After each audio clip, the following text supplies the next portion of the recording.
Hello everybody. This video is in response to Andrew the Mechanic's video asking for homemade tools.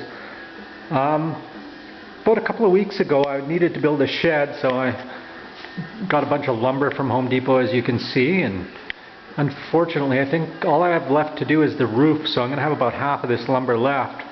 Does anybody know if Home Depot takes back uncut lumber? Just curious, because I think I way overestimated what I needed. So I bought this miter saw off Kijiji. I think I paid 80 bucks if I recall correctly. It's a compound sliding miter saw, Bosch, really nice, works really well. I don't really do any woodwork, and for what little bit I do, like building this table that it stands on, I just use a circular saw mostly. I mean, I built that workbench here is made out of 17 2x4s and 250 wood screws. It's heavy, it's not bolted to the wall. I can put stuff in that vise and reef on it and it ain't going nowhere. Anyway, yeah, I don't do a lot of woodwork. What I do, I can use my small hand circular saw. So I'm planning on selling that saw, but when I was using it, I needed like an outfeed or something. So I made this roller stand. What I did was I took a piece of pipe. I'll show you over here. Here's what's left of the pipe. It's just some scrap pipe I had laying around. Cut a chunk off of that. And I took it. You can't really see it in here, but in here on the ends of the pipe I welded on washers with an opening just big enough for this bolt to fit in. This is old bed frame angle iron that I welded. Let me see if I can step back, get a better shot. The bed frame angle iron, I welded these two ends up and rounded off the corner so I don't go stabbing myself.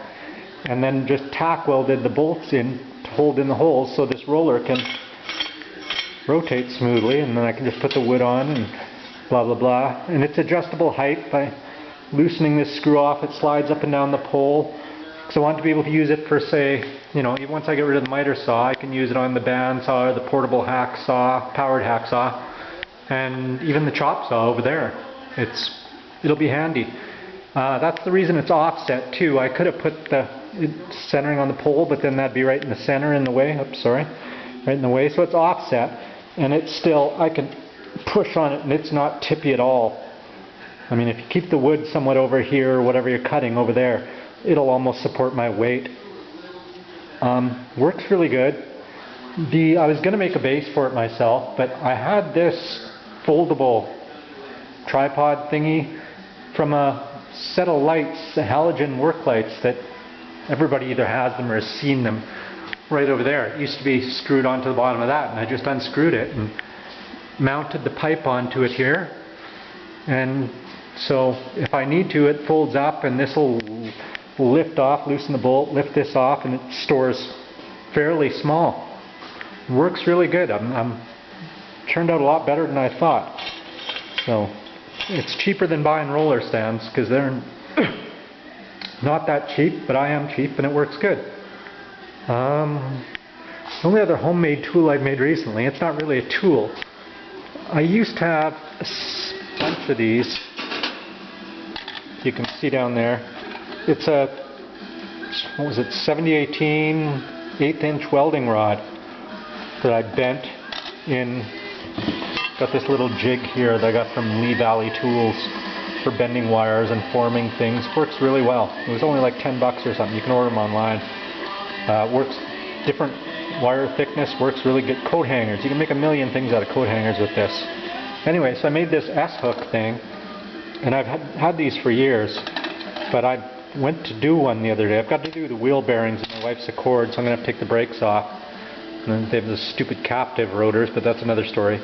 And so to hang the calipers, you just put this through one of the bolt holes and hang it on the suspension on the coil spring that keeps it out of your way. I hate using bungee cords or looking for string. So I had about 5 of these laying around, but when I went to look for them, I only have 1 left. I don't know what I did with them.